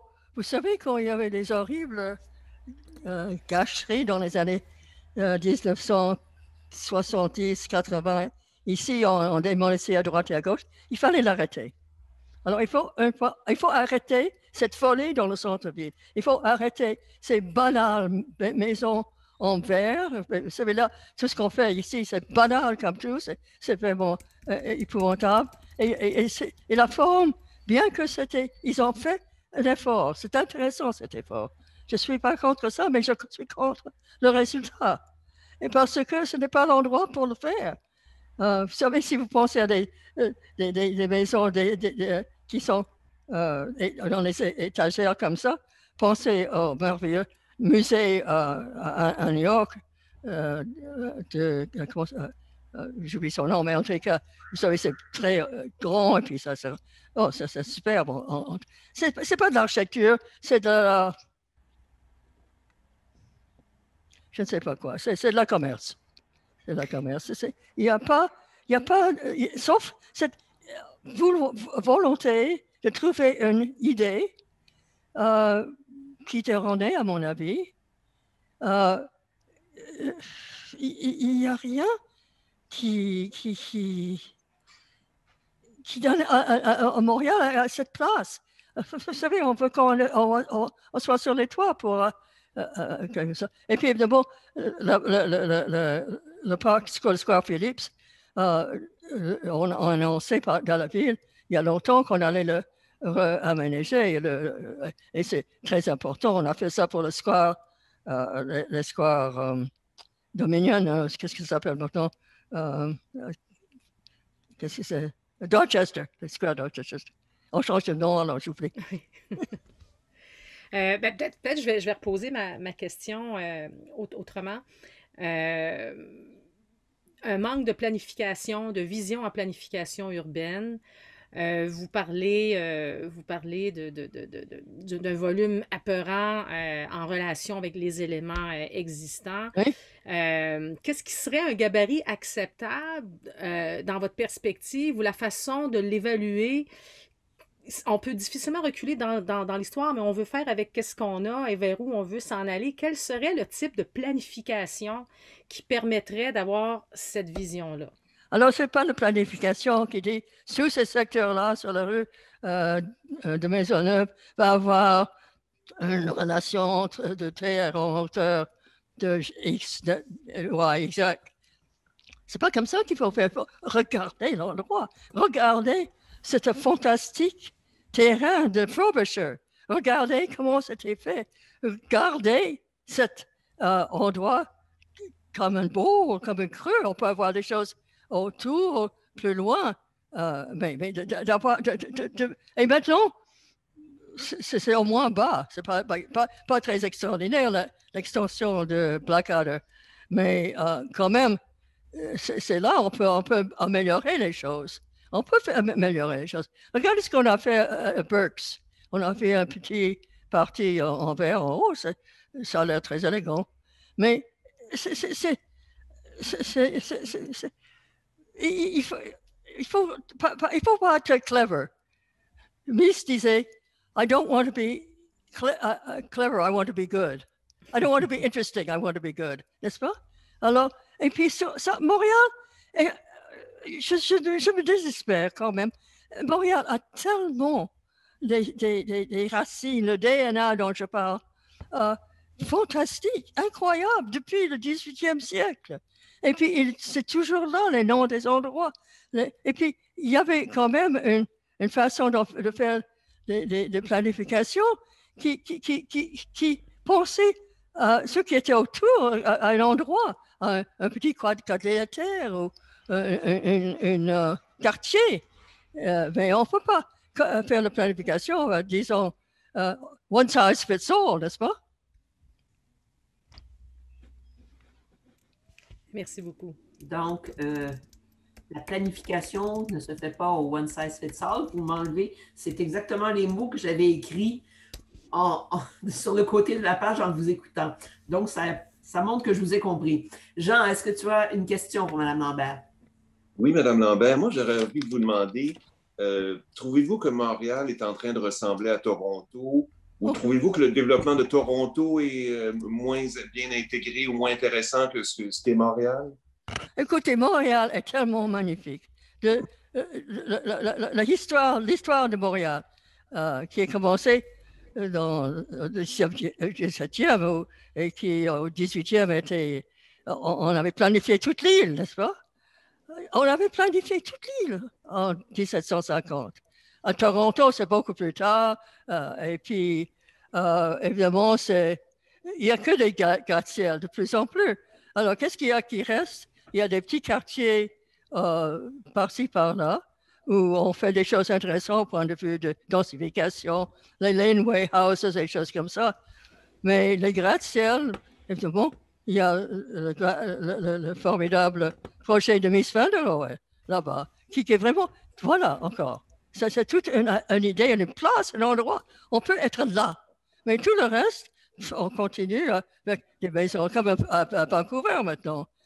Montréal n'est pas comme ça. Montréal a une forme soutenante qu'on doit regarder et traiter avec respect et passion.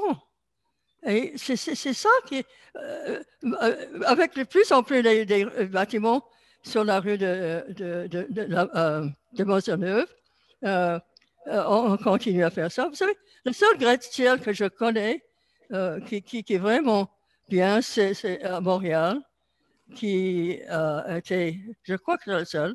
En tout cas, c'est le square,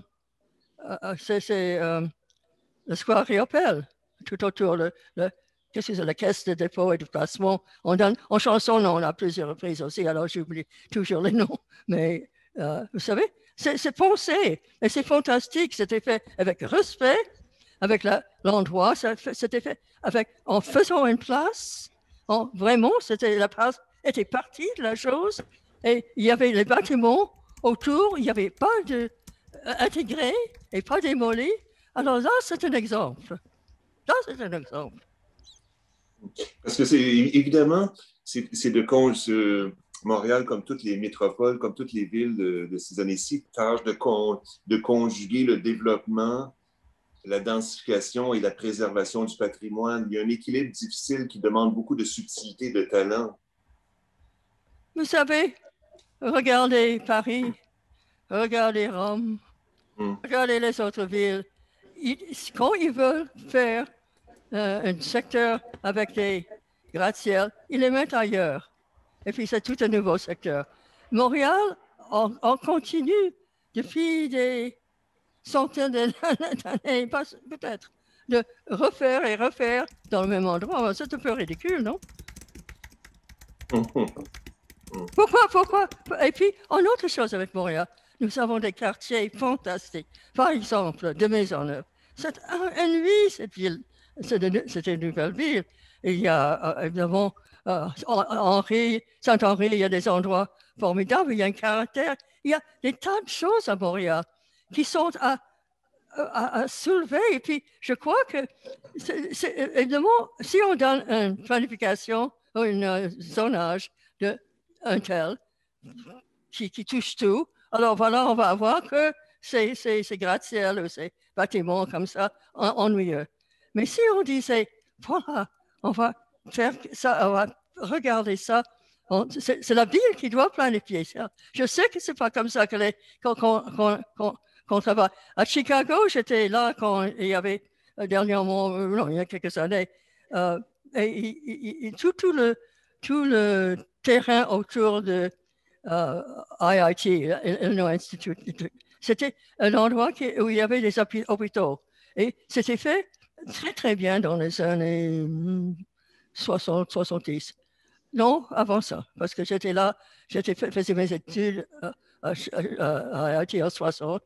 Mais après ça, alors, il y avait des bâtiments très bien. Il y avait un secteur où il y avait, à Chicago, fantastique, planifié magnifiquement bien avec les bâtiments. Et puis, intégrer les blancs et les noirs ensemble. Chicago, c'était quelque chose. Alors, on a pensé, on a fait quelque chose. Mais dernièrement, quand j'étais là il y a peut-être 5 ans, pour quelque chose, dans une conférence, je ne sais pas quoi, on donnait la planification aux développeurs. Alors ça, c'est un manque de social, c'est un manque terrible de la société de faire des choses comme ça.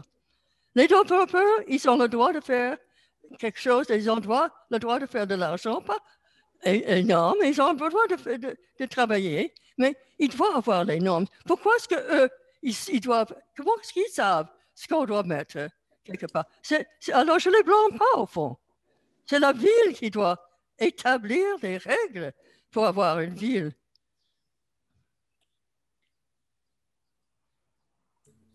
Jean, est-ce que tu as une autre question? Oui. Oui. Je voudrais tant qu'on puisse faire ça. Mais est-ce que vous diriez qu'à Chicago, il y a une intervention gouvernementale plus grande pour régir les bâtiments, avoir des critères de construction, gabarit, retrait? Est-ce que... Vous savez, à Chicago, c'est merveilleux, il n'y en a pas. La seule chose qu'ils ont, c'est que vous pouvez faire un bâtiment de telle grandeur, hauteur. Mais il n'y a pas de retraite, rien. Comme à New York. New York fait ça en folie. Mais à New York, à Chicago, évidemment, il y avait les bâtiments de la fin du 19e siècle, de grands architectes de cette époque-là, Sullivan et les autres, qui donnaient quand même un exemple. Et c'était intéressant aussi, parce qu'il y avait un problème là-bas. On ne pouvait pas faire des bâtiments en briques ou en béton, quelque chose de lourd, à cause du fait que le sol était en sable et de l'eau, n'est-ce pas? Alors, il fallait faire quelque chose de léger avec une perche à porte. Alors, les choses, c'est important de penser à ce qu'on est. Quels sont quelles sont les choses contraignantes? Ou à Vancouver, il y a ce merveilleux architecte, Arthur Erickson, qui a regardé sa ville et puis il a compris que c'est la terre, c'est la façon dont les montagnes, les arbres, tout ça, la situation de terrain, tout ça, il sort de ça. Il a fait des choses fantastiques. Cette square, qui est le square, là où il y a le gouvernement. Alors, ça devait être un gratte-ciel, comme ça. Il a fait ça, et on a quelque chose de formidable. Alors, mais ça, c'était parce qu'il y avait un grand architecte. À cette époque-là, ce sera probablement très difficile de faire ça.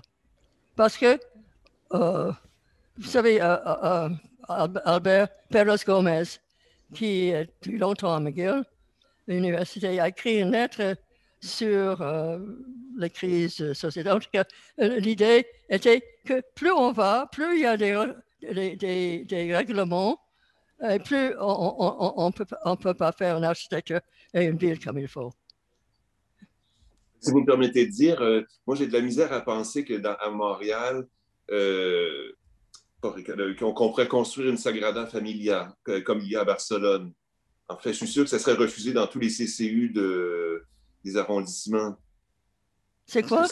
Vous savez, le bâtiment de la Sagrada Familia oui, évidemment. On pourrait difficilement construire un bâtiment comme ça de nos jours à Montréal. Non, on ne peut pas faire ça. Ça serait interdit.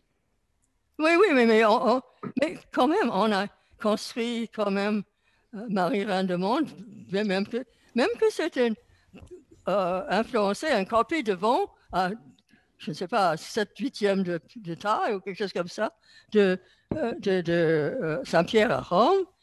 Derrière, il y a cette forme de l'architecte comment s'appelle-t-il? Bourgeot, vous savez? Formidable, c'est très fort.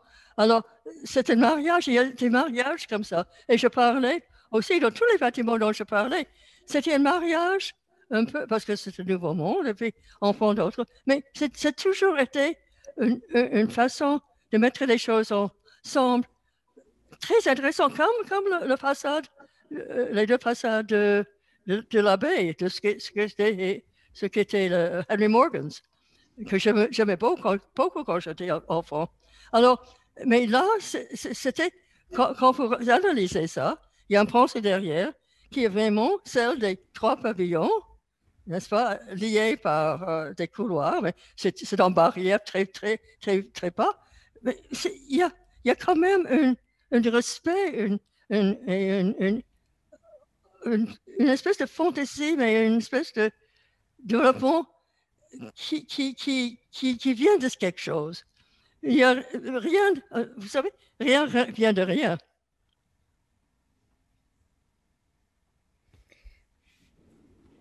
Jean? Oui, d'accord. Alors, Suzanne, tu aurais une autre question intervention? encore, oui. Oui, j'aimerais mieux comprendre. Vous dites qu'il manque de règles.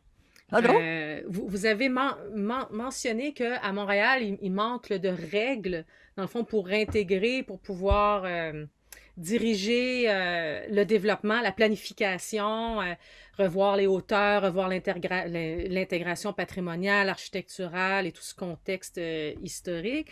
Et en même temps, vous avez mentionné aussi que là où l'architecture s'éclatait un peu plus, justement, il y avait pas trop de règles. C'est où le juste milieu? C'est où qu'un plan d'urbanisme? Je n'ai pas dit qu'il n'y avait pas de règles.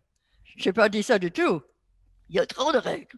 Il y a trop de règles, OK. Donc, est-ce qu'un plan d'urbanisme serait approprié à ce moment-là? Ou vous dites... Oui, ça. Parce que, vous savez, on fait... OK, on fait une espèce de schéma où il y a déjà des choses.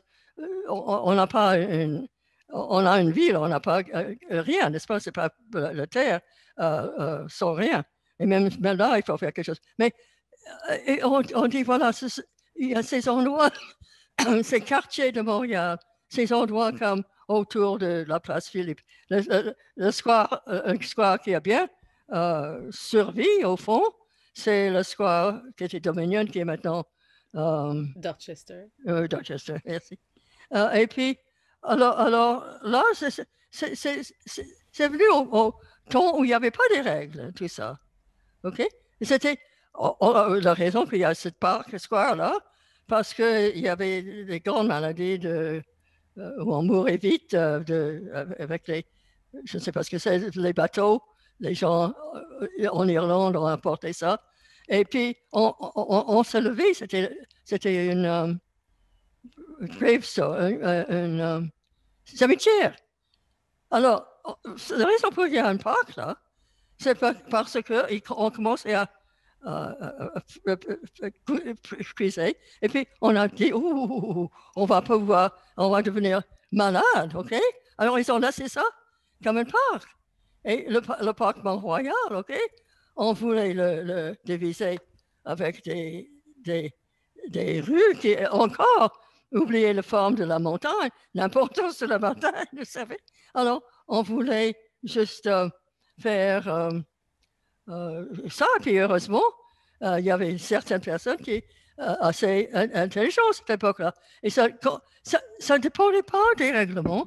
Et je sais que quand les choses deviennent assez grandes, il faut certains règlements, comme les feux de trafic et tout ça. Mais dans la planification, c'est pas, on doit voir ce qui est là et voir avec discussion avec d'autres personnes, avec des architectes, pas uniquement juste ici, qui reconnaissent les valeurs. Moi, je reconnais les valeurs de Montréal. J'étais né ici, j'existe ici jusqu'à 17 ans.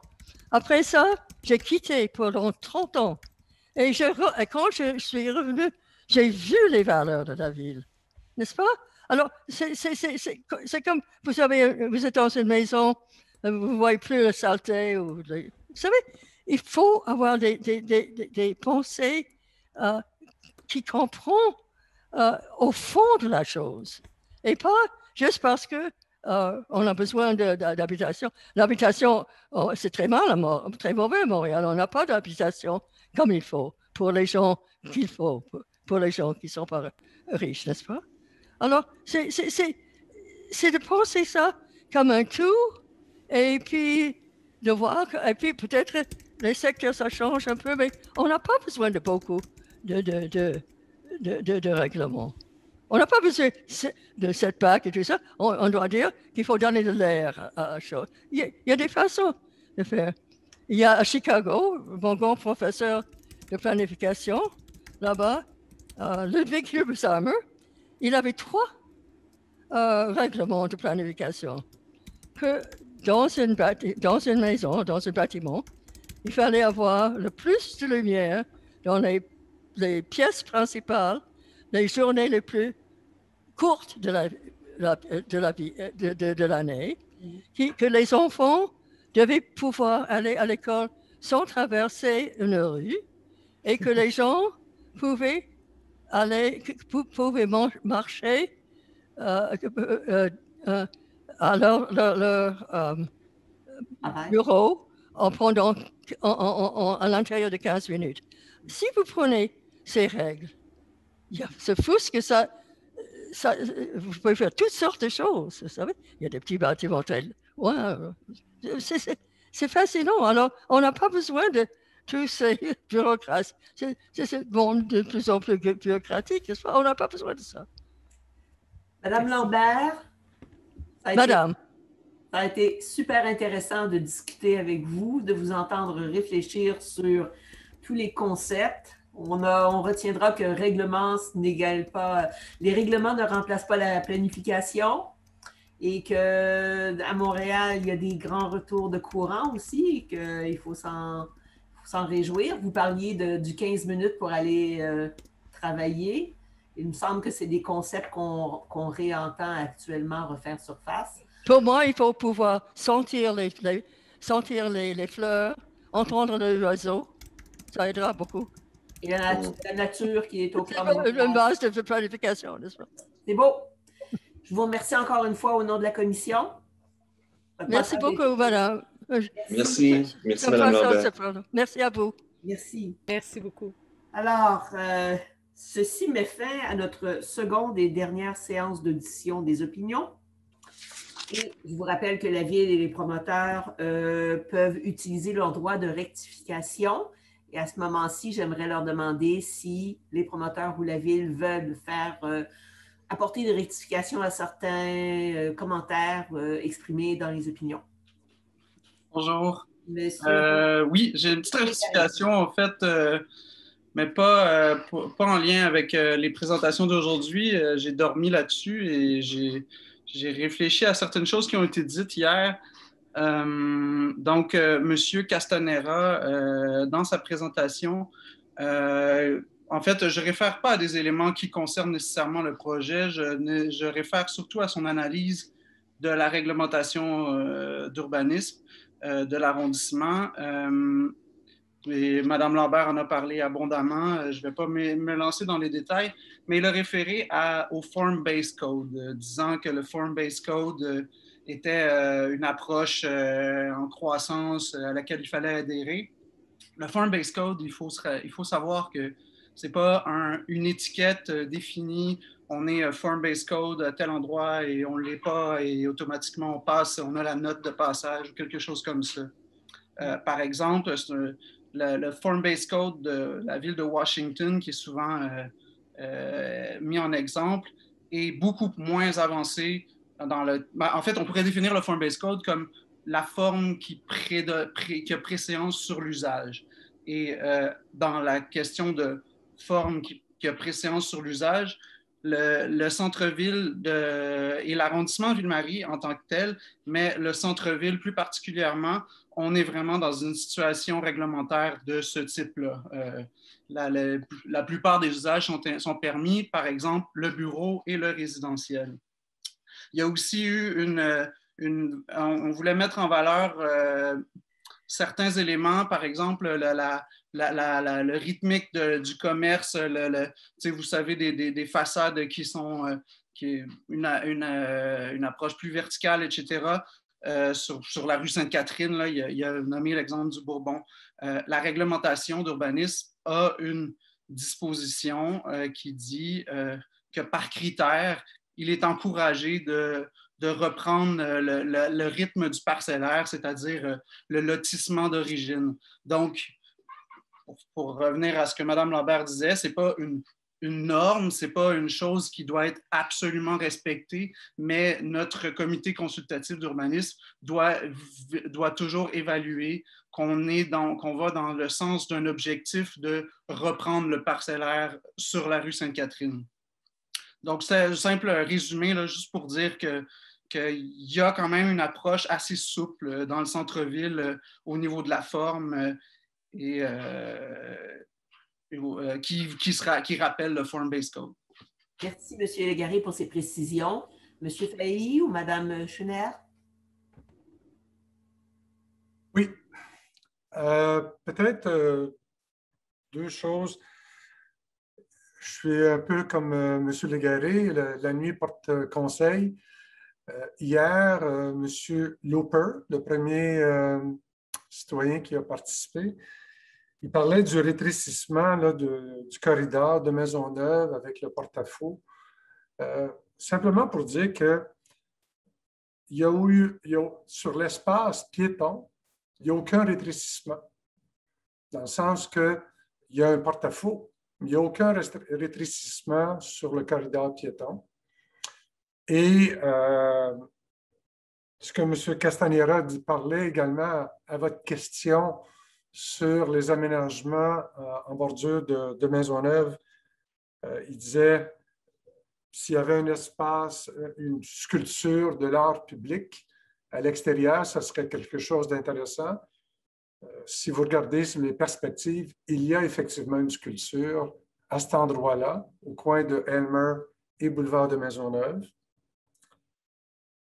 Aujourd'hui, il a été question du puits de lumière au centre du Colonial House. Il n'y a pas de puits de lumière dans la proposition de restauration. Ce que vous voyez là, c'est un pavillon eu égard à la terrasse proposée, d'aménagement de la terrasse sur le toit du Colonial House, mais ce n'est pas le puits de lumière. Donc, je voulais corriger ou à tout le moins donner cette précision-là.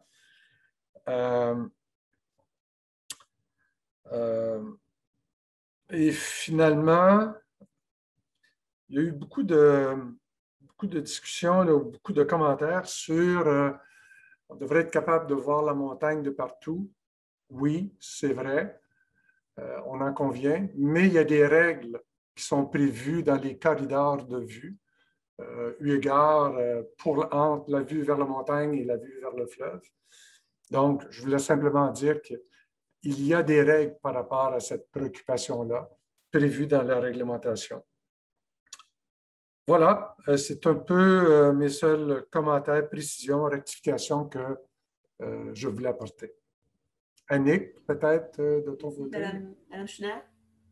Oui, merci. En fait, Brian et Olivier, je pense que vous avez couvert l'ensemble de l'œuvre, donc je n'ai rien d'autre à ajouter, sauf peut-être qu'il y a eu beaucoup de gens qui ont fait beaucoup d'affirmations sur ce que serait le milieu du travail et le centre-ville après la pandémie. On fait beaucoup de réflexions là-dessus. Il y a plusieurs écoles de pensée, mais je pense que personne aujourd'hui a une boule de cristal pour le savoir. Merci. C'est un bon commentaire. Merci. On aimerait bien en avoir une, mais malheureusement, personne ne l'a. Oui. Alors, veuillez noter que jusqu'au 23 mai, les personnes qui le désirent peuvent encore soumettre une opinion en ligne par la poste ou par message téléphonique. Les renseignements nécessaires se trouvent sur la page web de la consultation. Et après le 23 mai, notre travail commence. Mes collègues et moi-même se poursuivre, mais prend une forme différente. Nous allons poursuivre l'analyse de toute l'information reçue et des opinions écrites et orales qui nous auront été communiquées. Et comme je le mentionnais au début de la séance, le rapport de la commission sera transmis à la présidente de l'Office et aux élus municipaux par la suite. Je veux remercier ceux et celles qui sont intervenus cet après-midi, qui ont contribué par la richesse de leurs échanges avec les commissaires à l'élaboration de notre rapport. Je remercie aussi toutes les personnes qui ont soutenu les travaux de la commission et tout le personnel de l'Office. Merci à toutes et à tous présents en ligne qui nous écoutent. Patience, avec la patience et le respect habituel. Thank you for your participation. Bonne fin de journée, bonne fin de semaine aussi. Ça approche. Merci.